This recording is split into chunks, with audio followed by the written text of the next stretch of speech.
Shalom, this is your brother Shamar from the Phoenix camp. And with that being said, I want to give all honor, glory, and praise to Yahweh, Bahashem, Yahweh Shai, Bahashem, Rakakadash. Double honor to the elders of Great Millstone. Peace and salutations to the brothers that are doing this work in truth and sincerity. And we're going to jump right into the lesson. This is Psalms 10 and 1. It says, Why standest thou afar off, O Yahweh? Because if you see the increase of wickedness upon the earth, basically you see everything, turning to total trash, man. And to the average person, it might seem that the Lord is standing afar off, that He's not going to do nothing about it, that He's just allowing wickedness to prevail and overflow the earth. Well, the answer to that is yes, He is allowing wickedness to prevail, overflow the earth. He is allowing wickedness to reach a height, you know. He's doing this because this is His will. And it might seem that to the average eye, it might seem that the Lord's not doing nothing about the situation of the world, but in reality, He's doing a lot of things. The number one thing that He's doing is exposing this devil. Through the prophets, through the men of the Lord. So why standest thou far off, O Yahweh? Why hidest thou thyself in times of trouble? And it's going to seem that way in the time to come, because we're going to come into Jacob's trouble, where it's going to look like the Lord is just allowing this devil to reign, and He is. But that's also fulfilling the Lord's will. That's fulfill Revelation 12:12 and other scriptures, man. The devil coming down in great wrath, knowing that he had a short time. The devil being the wicked of the earth. It said the wicked in his pride does persecute the poor. That goes into Revelation 12:12. We'll just go ahead and get that.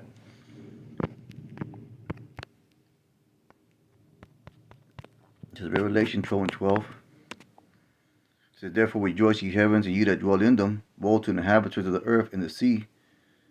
In the seas, that could be, that's always synonymous with people. For the devils, it could be, literal, it could be parabolic. It says, for the devils come down unto you, having great wrath, because you know it has but a short time. So there's a great wrath, man. A great wrath, such as never been seen before. He's gonna really use his blessing, which is a sword. Passion, anger, angry heat, forthwith boiling up and soon subsiding again. So anger, fierceness, indignation, wrath. So he's really gonna pull no punches, man. When he decides to let loose on this society, what you call society. So let's go back to Psalms 10 and 10:2. The wicked in his pride does persecute the poor, let them be taken into the vices that they imagine. Because ultimately, all the wickedness that they're doing, and all the acts that they're going to commit, is all going to be turned against them. It's all going to be to his own demise. It's all going to be for the Lord to have great joy in destroying this place, man. It says, for the wicked boasts of his heart's desire, and that's what you see right now. That's where you see the alphabet agenda. In the so-called satanic agenda. Because Esau, he not hiding no more. He's telling you that he's wicked. He's telling you that he's perverse to his alphabet agenda. He's telling you he's wicked and idolatrous. To what he believes in now. He's telling you right now. Yeah, we worship the dark power. Or Satan. What they don't understand is that demon, the Satan, the spiritual demon Satan, he works for the Lord, man. But they're just showing that their heart's desire. That is their heart's desire, to be wicked. The heart's desire of the wicked is to be wicked, man. Let's see if we get a few precepts. This is Proverbs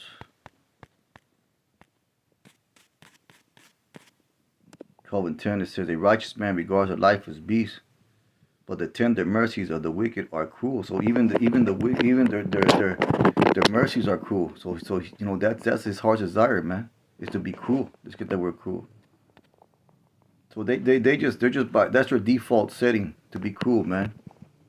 That's the default setting of the Edomites, mostly is a so-called white man, and we say mostly because not all people that have so-called white skin are Edomites. They could be Israelites. They could be men of other nations. We don't prescribe to the fact. We don't prescribe to the not the fact, but the thinking that it's all about a skin color. That's a skin color is an invention. Classification by skin color is an invention of the so-called white man. He used that to set himself above the people of the earth, man. That's a deceit. You know, he told you that you can be half this and a quarter that and two-thirds this and one-third that. When in all reality, according to scriptures, your lineage or nationality or heritage is determined by your father. We're gonna get a few more scriptures.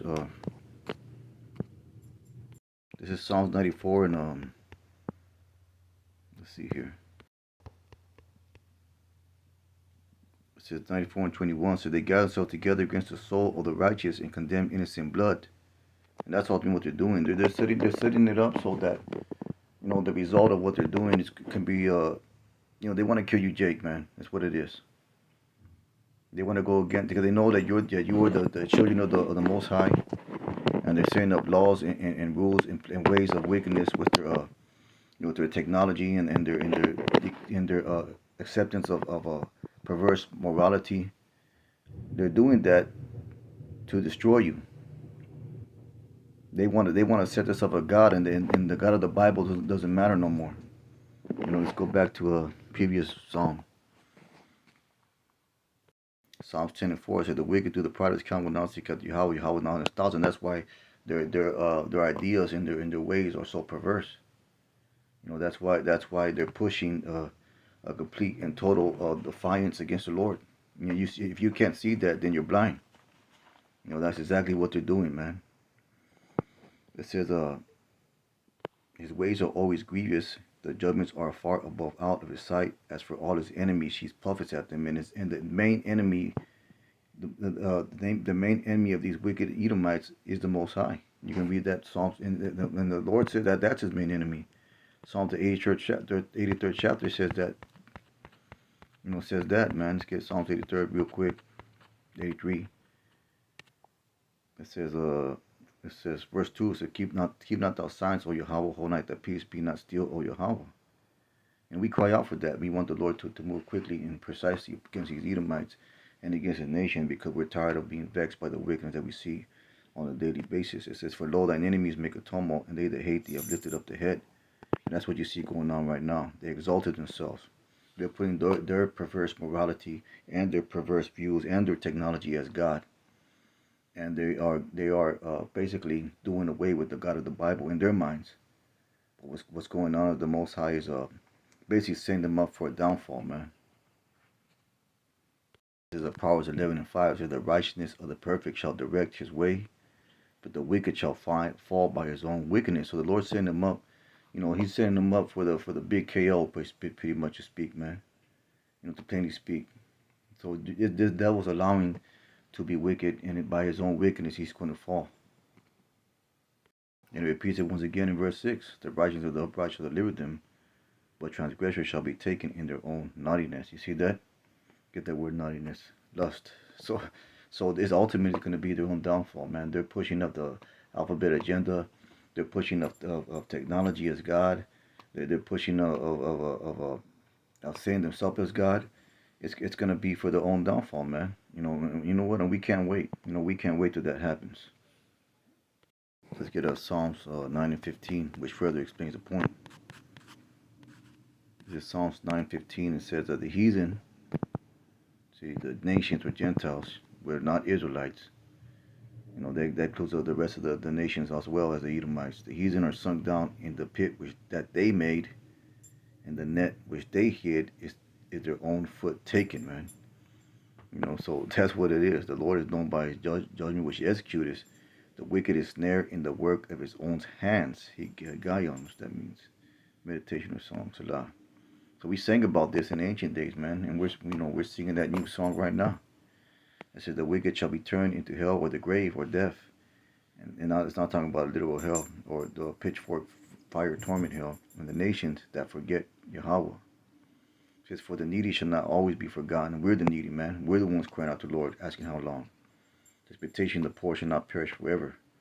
"Arise, O Yahweh, let not man prevail, but let not man prevail. Let the heathen be judged in thy sight." And we're gonna see that, man.